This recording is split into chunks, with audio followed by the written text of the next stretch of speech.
5 rockstar yang berpendidikan tinggi.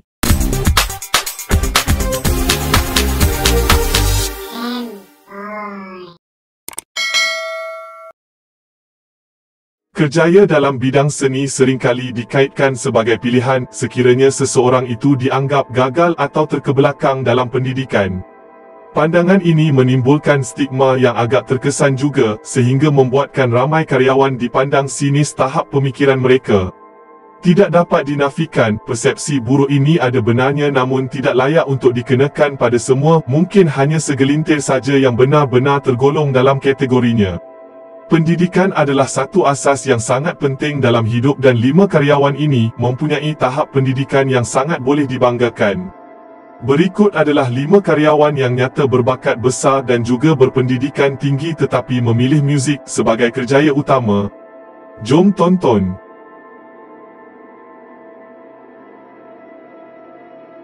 Nombor 5, Rivers Cuomo, lebih dikenali sebagai vokalis utama kumpulan Weezer serta ikon kepada kebangkitan generasi nerd dalam industri muzik. Cuomo merupakan salah seorang bergelar graduan di Universiti Harvard pada tahun 2006 selepas menangguhkan pengajian sekian lama akibat menumpukan perhatian dengan kerjaya muzik bermula pada tahun 1996. Menamatkan pengajian dalam bidang bahasa Inggeris, kejayaan Cuomo turut sama melayakkan beliau tersenarai dalam Phi Beta Kappa Society, kumpulan pelajar Amerika Syarikat terulung yang cemerlang dalam bidang seni berdasarkan kepada pencapaian akademik mereka.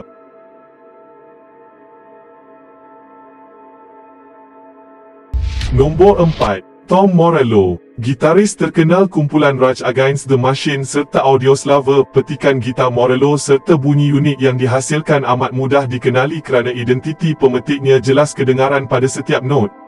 Menyambung pengajian di Universiti Harvard, kecenderungan Morello dalam bidang politik mendorong beliau untuk mendaftar dalam kursus sains politik. Menamatkan pengajian pada tahun 1986.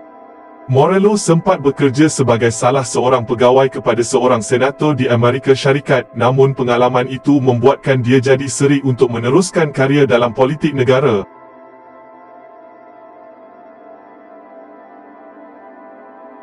Nombor 3, Dexter Holland. Senarai ini tidak akan lengkap tanpa nama Dexter Holland, vokalis kepada kumpulan terkenal The Offspring dalam senarai. Ini kerana Holland menjadi antara individu unik mempunyai 2 karya yang jauh menyimpang antara kedua-duanya, seorang pemuzik rock dan satu lagi pakar biologi. Mengambil masa yang agak panjang untuk menyiapkan tesisnya, Holland akhirnya berjaya menyelesaikan tesis beliau pada tahun 2017. Beliau sudah pun mempunyai ijazah sarjana muda dalam bidang biologi dan sarjana biologi bersama University of Southern California sejak tahun 1994. Dengan kelayakan baru ini, Dexter Holland kini layak untuk digelarkan seorang doktor falsafah.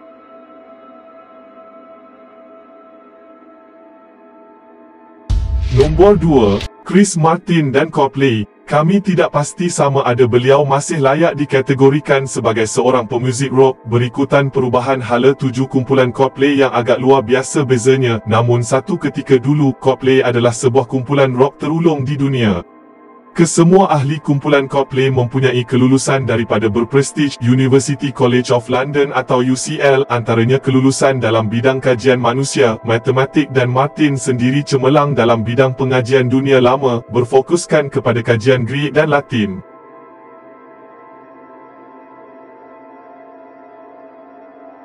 Nombor 1, Brian May. Bagi generasi muda, mereka besar kemungkinan mengenali Brian May menerusi filem Bohemian Rhapsody yang memaparkan kumpulan legenda Queen. May adalah pemain gitar utama kumpulan tersebut yang bertanggungjawab menulis banyak lagu klasik kumpulan Queen bersama-sama vokalis mendiang Freddie Mercury. May yang merupakan peminat fizik dan matematik merupakan seorang graduan berkelulusan fizik. Dia cuba menyambung pengajian peringkat doktor falsafah pada tahun 1970-an, namun kejayaan kumpulan Queen membuatkan dia terpaksa menangguhkan niatnya. Pada tahun 2006, dia kembali menyambung kajiannya dalam bidang sama, meneruskan tesis yang sedang ditulis dan berjaya menyiapkannya setahun berikutnya. May dilantik sebagai Chancellor University John Moores Liverpool pada tahun 2007 sehingga tahun 2013 sehingga kini terus aktif dalam bidang astrofizik serta kerap kali terlibat dengan kajian NASAR.